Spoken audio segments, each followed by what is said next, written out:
নমস্কার বন্ধুরা, কেমন আছো তোমরা সবাই? আশা করি খুব ভালো আছো। আজ আবারও তোমাদের সবাইকে স্বাগত আমার চ্যানেলে নতুন একটি রেসিপির সাথে। আজকে বানাতে চলেছি কোনো রকম বাইরের কালার ছাড়াই সবজির কালার দিয়ে কালার করে কালারিং মিষ্টি মিহিদানার পুরে ভরা সপ্তপুরি পিঠা। হ্যাঁ বন্ধুরা, বানানো কিন্তু খুবই সোজা আর খেতে কিন্তু দারুণ মজা। আর কতটা সুন্দর হয়েছে দেখো। তো চলো পুরো ভিডিওটি দেখতে থাকো, আশা করি তোমাদের সবার খুব ভালো লাগবে। তো এই রেসিপিটি বানানোর জন্য আমি প্রথমে এখানে যা যা আমার প্রয়োজন আমি এখানে নিয়ে নিয়েছি। এখানে আমি কালারের জন্য কিছুটা বিটকে গ্রেট করে নিয়ে আমি রসটা ছেঁকে নিয়েছি। এখানে নিয়েছি এক বাটি বিটের রস, আর এখানে নিয়েছি এক বাটি গাজরের রস। আর গাজরের রসটার সঙ্গে অল্প একটু হলুদ গুঁড়ো আমি গুলে নিয়েছি। এটা পুরোপুরি অপশনাল, তোমরা চাইলে দিতে পারো, না হলে স্কিপ করে যেতে পারো। আর এখানে নিয়েছি এক বাটি পালং শাকের রস। পালং শাকটাকে আমি বেটে নিয়েছি, এরপরে একটা ছাঁকনি দিয়ে ছেঁকে নিয়েছি।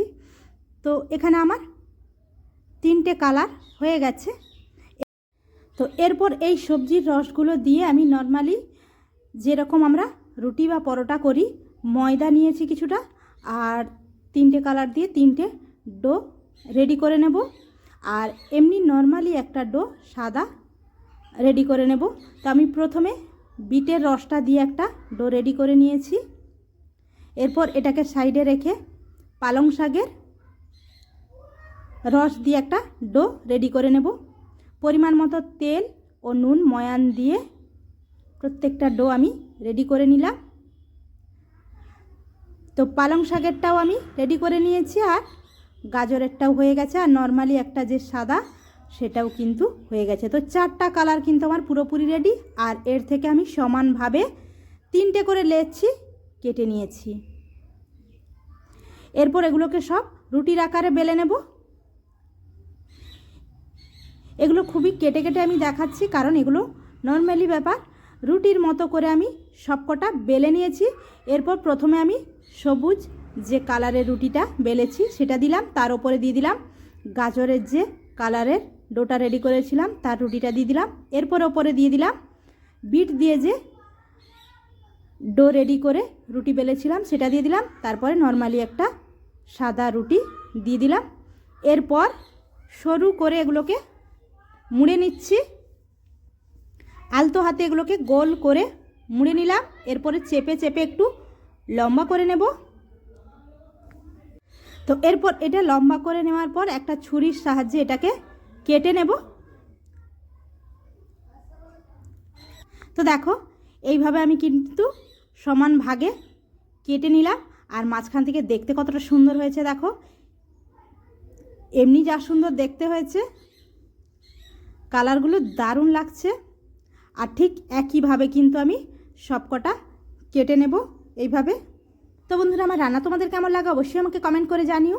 আর যদি ভালো লাগে অবশ্যই like, comment, share and subscribe করে পাশে থাকা বেল আইকনটি ক্লিক করে আমার পাশে থেকে যেও।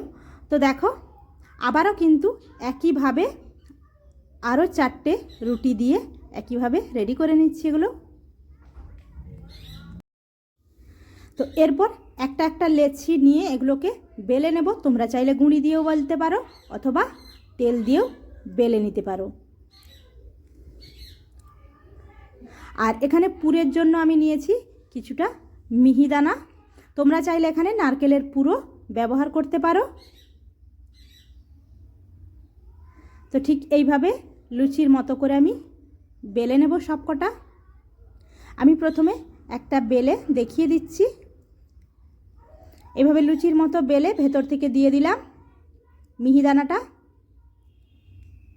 এরপর একটা সাইড থেকে আর একটা সাইডে এভাবে দিয়ে দিলাম, দিয়ে চেপে চেপে এটাকে মুড়িয়ে নেব। তো দেখো ঠিক এইভাবে টেনে টেনে চেপে চেপে রেখে এইভাবে মুড়িয়ে নেব খুব ভালোভাবে।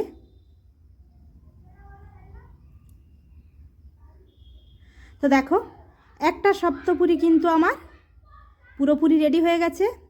এরপর এটাকে একটা প্লেটে সাইডে রেখে দেব। আর এই একইভাবে লুচির মতো করে বেলে বাকিগুলো রেডি করে নেব।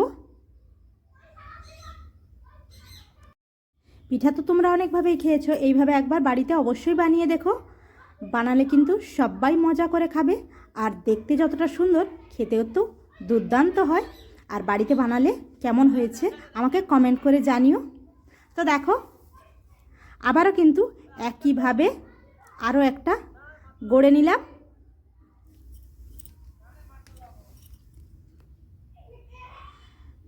তো সব কটা পিঠে কিন্তু আমার এখানে আমি রেডি করে নিয়েছি। এরপর এগুলোকে ভেজে নেওয়ার পালা। আর তার জন্য এখানে তেল গরম করতে বসিয়ে দিয়েছি, আর গরম তেলে পিঠেগুলোকে একটা একটা করে ছেড়ে দেব, দিয়ে হালকা আঁচে উল্টে পাল্টে এগুলোকে ভেজে নেব। এগুলো কিন্তু যে কোনো সময় তোমরা খুব সহজেই বানিয়ে ফেলতে পারো, আর খুব অল্প সময়ে দুর্দান্ত একটি নাস্তা রেসিপি। গরম গরম খেতে তো দুর্দান্ত লাগে। তো দেখো উল্টে পাল্টে এটা কিন্তু আমি ভেজে নিয়েছি, আর ভাজার পরেও কিন্তু খুব একটা কালার চটে যায়নি, কালারগুলো কিন্তু কম বেশি একই রয়েছে, দেখো তোমরা দেখতেই পাচ্ছ।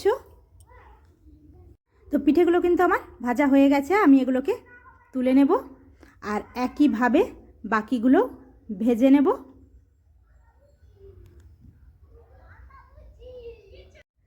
তো একইভাবে আমি সব কটা ভেজে নিয়েছি, আর একটা প্লেটে তোমাদেরকে সাজিয়েও দেখাচ্ছি কতটা সুন্দর লাগছে। আর যতটা সুন্দর লাগছে ততটাই কিন্তু খেতেও সুন্দর হয়েছে। আর মাঝখান থেকে দেখো ওইটা আমি সাজানোর জন্য ওইভাবে একটা গড়েছি। এরপর তোমাদেরকে একটা কেটে দেখাচ্ছি, ভেতরটাও কত সুন্দর হয়েছে। তো বন্ধুরা এইভাবে একবার কালারিং সপ্তপুরি পিঠা বানিয়ে ফেলো, নিজেও খাও ও পরিবারের সবাইকে খাওয়াও। আজকের মতো এই পর্যন্ত, আবারও দেখা হবে অন্য কোনো দিন অন্য কোনো রেসিপির সাথে। সবাই ভালো থেকো, সুস্থ থেকো, টাটা।